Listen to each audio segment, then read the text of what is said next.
На кафедре ландшафтного дизайна и архитектуры Роден для всех желающих состоялся мастер-класс по технике бонсай. Бонсай – искусство выращивания точной копии настоящего дерева в миниатюре. Возникло искусство в Древнем Китае. Уход за бонсай – своего рода ритуал. Деревца выращиваются десятилетия и даже века. Своими знаниями и умениями в этой области поделилась специалист по декоративному растениеводству Анна Епихина. Я хочу показать и донести ребятам основу формировки деревьев бонсай и показать и рассказать, чтобы мы попробовали на практике применить основные приемы формировки бонсаев. Бонсай украшали дома и сады знатных людей Китая и Японии. В древности для создания бонсай используют специально выращенные растения. Существует более 30 техник создания декоративного дерева.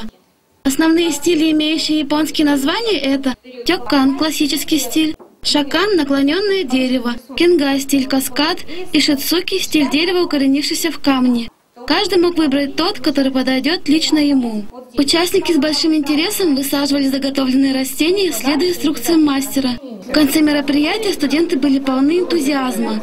Они приобрели новое хобби, а также пообещали активно участвовать в выставках карликовых деревьев. Нина Важенина, Елена Шаталина, Михаил Хабин. Новости ТВ Роден.